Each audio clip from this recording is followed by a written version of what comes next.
What is up, guys? GZ here, and wow, we are less than a week away from the WCQ, and that is just insane. It feels like just yesterday I was talking about like, oh, the WCQ is like a month away or 2 months away. Let's start preparing for it.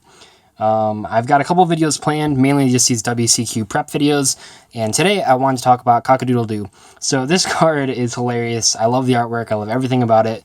I've actually been collecting these for a while, and they recently shot up in price, mainly because the new ABC deck, which is a Union deck, and the OCG uses this from time to time. But the OCG has actually been using this card in almost everything for the past year. It's pretty crazy. They've been using it in BA for a while. They've been using it in PK Fire. They've used it in Monarchs. The OCG loves this card. It's not the first time that the OCG has really like picked a card that they just super like, and then stuck with it for a long time without us using it at all. Swords of Concealing Light has been a pretty popular choice for them. Obviously, they don't have kaijus, but even before we had kaijus, the OCG has been using Swords of Revealing Light to get over huge boards for a long time.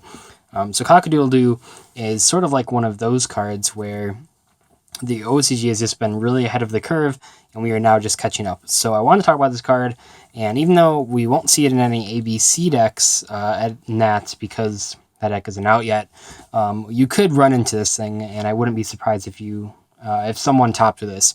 So Cockadoodledoo is a level 5 Wing Beast tuner. When there are no monsters on the field, you can special summon it as a level 3 monster. And then when there are no monsters on your side of the field, but your opponent has monsters, you can special summon it as a level 4 monster. This card is mainly notable because it's one of the only tuner monsters that's generic and can just special summon itself from the hand. Obviously, cards like Glow Bulb are really good because they can special themselves from the graveyard. But in terms of just being able to special summon them from the hand, we're kind of limited to like Unknown Synchron, which is level 1, which isn't super helpful. But Cockadoodledoo also has a clause that banishes it whenever it leaves the field. You can get around that by using it as Exceed material, which is fine. But if you're using it for a Synchro Summon, it's going to be banished. So what can we do with this card? I think one of the cooler ways to use this card right now is that if you open like Cockadoodledoo, Brilliant Fusion, and like Ether or Return of the Monarchs, and you're playing like Jack's Knight or Dark Witch, you can end with huge fields. Usually you're gonna use a Brilliant Fusion, you're gonna special summon Cockadoodledoo as a level 3 monster, and then do your basic Jack's Knight Brilliant Fusion combo.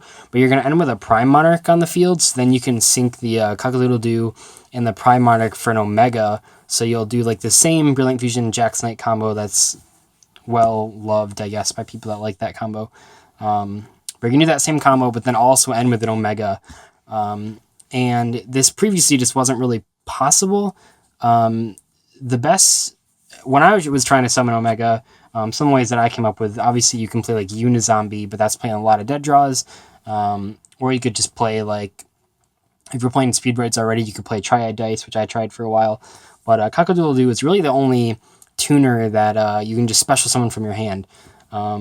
It's not super great going second because it's level 4, but realistically, at worst, Cockadoodledoo is just a monster you can special summon the tribute away.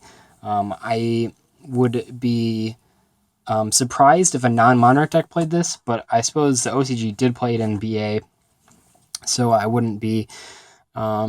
I'd be surprised, but I wouldn't be surprised if I saw this in a BA deck. You can special summon it as level 3 tuner, which is pretty cool because you make like Virgil and stuff. But Cockadoodledoo is pretty versatile, and we haven't seen it here yet, but don't be taken aback if you run into it at Nats. And I just kind of want to talk about it.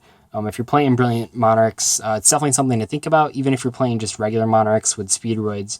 Definitely something to think about, because if you like open this and take Tomborg, it's kind of not AIDS because you can put 2 tribute monsters on or 2 tribute fighters on the board.